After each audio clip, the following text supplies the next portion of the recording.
This week, President-elect Biden continued moving forward with the transition as best he could. Meanwhile, President Trump faced more legal setbacks, including one just tonight. A federal judge tossed out his lawsuit in Pennsylvania with prejudice. That means he can't bring that suit again. So how close are we to getting past these courtroom dramas? And how much hope remains for COVID relief before the holidays? For that, let's bring in tonight's political panel. Zerlina Maxwell is the host of Zerlina on Peacock and an MSNBC political analyst. Peacock is part of our parent company, NBC Universal. Anthony Fisher is a columnist for Business Insider, and Don Calloway is CEO of Pine Street Strategies and founder of the National Voter Action Protection Fund. Good to see everybody. And Zerlina, let me start with you and where you think we stand in terms of COVID relief. I understand that in some ways all roads lead to Mitch McConnell when it comes to this negotiating process, and he has exerted the power to basically grind this to a complete halt, no matter what the Democrats have been trying to move forward. That's just the fact of the way that this has gone. On the other hand, part of me is wondering why Democrats haven't been able to figure out a way forward politically or legislatively, or find something that they can use as a leverage or an incentive to get this done, take a piece of the legislation. So I'm not sure how to view this anymore because it's happened for so long. Zerlina, how do you see this? Well, I think, when you enter into negotiation, it would be helpful for both parties to enter that negotiation in good faith. And one of the things I think has been happening for many, many years now with Majority Leader Mitch McConnell is he's not entering many of these negotiations with Democrats in good faith. Oftentimes, Democrats do give and move towards more compromise. They lowered the amount of the bill by a significant portion, Joshua. And so I think, if Mitch McConnell wanted this bill to pass, it would have passed. He would have done it. There is no excuse as to why he cannot bring this bill to the floor for a vote and get the money to the American people that they need. I think that he seems, obviously stuck on the upcoming Senate races and trying to at least allow the president to have a long enough time to process the fact that he lost the election. But in the meantime, Americans are losing their lives and livelihoods, and Mitch McConnell is not doing anything about it. In fact, Congress is home for Thanksgiving. So I'm glad that they have time for a break and the president has time for golf. But people have needs that are very urgent and pressing, and this is literally their job. This is why they get paid. Anthony, does this mean that we shouldn't expect any COVID relief between now and the end of the year? I personally wouldn't expect it. Democrats are hamstrung. They have two Senate runoff races that they're trying to win. The balance of power in the Senate hangs upon those two races. They lost part of their advantage in the House, so it's not like they have a greater advantage in the House, which is what they were hoping for. And Congress is never less accountable to the people than right after an election. Everyone just had their elections. They either won or lost, or they're going to a runoff.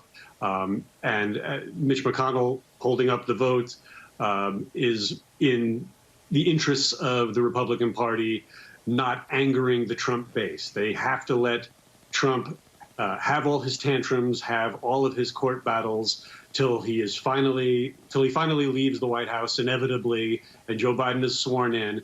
But until that point, I very much doubt that Mitch McConnell will do anything to anger the base of the Republican Party, which still likes Trump a lot more than they like the Republicans in Congress. Well, and Don, since the president has not conceded, the transition really isn't moving forward at the rate that it ought to be moving forward.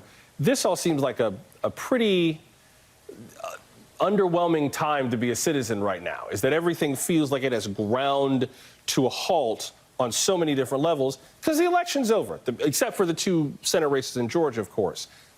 So where does that leave us? I mean, are we just going to need to sit on our hands and wait until January 20th, maybe, hopefully, that things can start moving again? Or are there places where we might be able to see some action? Well, we will definitely see congressional action in certain places, and it's important that we recognize that Congress, once they get back from Thanksgiving break, is still doing congressional things. Let's be clear, Mitch McConnell is rushing through federal judges, including the youngest ever federal judge, again, unqualified, like so many during the Trump era, 33 years old, young woman who was just confirmed to the bench last week. They are also coming back to do tax extenders, which are selected tax breaks for a universe of special interests throughout the business community. So Congress is in session.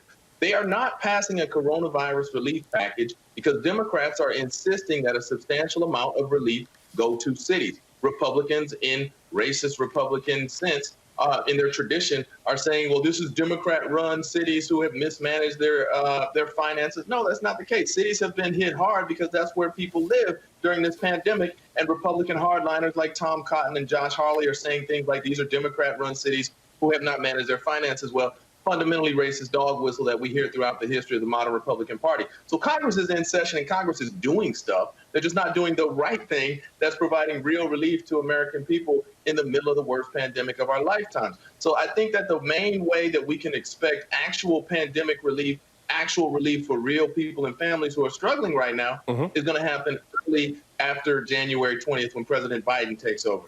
With regards to President Biden taking over, Zelina, I wonder what your sense is now of who might be in the cabinet. There's been a push for him to appoint people of color to the cabinet, particularly for the Secretary of Health and Human Services, because COVID-19 has hit black and brown people disproportionately harder than whites. There's also been a push to see whether or not the people he appoints are going to be more moderate or more progressive in terms of whether or not he can be pulled further to the political left or whether he'll remain mostly in the center. What are you expecting? Well, I think that, all signs look to the fact that the transition team and the Biden team are looking at lived experiences as an important indicator in someone's experience and expertise going into a cabinet position. I think it's very important that they consider the lived experience and diversity of someone to lead Health and Human Services in the midst of this pandemic because of the disproportionate impact you talked about, Joshua, and because they don't have to go in and be convinced that there is a disproportionate impact. They understand it. They have lived that experience. They may have family members that have succumbed to COVID-19, and that is very important. That means that those lived experiences and that those disparities are going to be top of mind and not an afterthought, as they are in many other administrations. And so I think this is a positive sign. The more the Biden team looks to create a cabinet that is not just diverse in terms of having a pretty picture, Joshua, but actually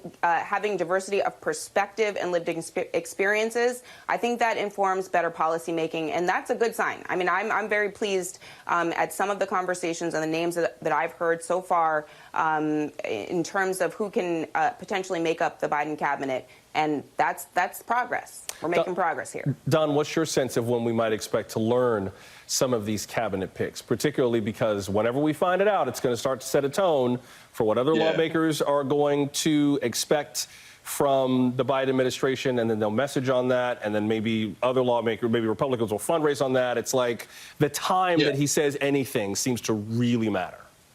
Well, I'm really excited if we can suggest that the transition team is a model for what the cabinet will look like. It's at least 50% people of color. That's very exciting. We're hearing that the president-elect has settled upon a Treasury Secretary as well as a Secretary of State. I'm sure that those are exciting. However, I and other progressives are highly disturbed at the prospect of Rahm Emanuel, who absolutely failed black people educationally and from a criminal justice reform perspective, as well as just from generally Chicago police killing and terrorizing black and brown folks perspective over the 8 years of his administration. I think that would be a terrible insult to black folks to include Rahm Emanuel in a Biden cabinet. But other than that, that would be a glaring mistake. But other than that, I think that with President-elect Biden and Kamala Harris's leadership, I expect the cabinet to look like America does, and that's an encouraging thing.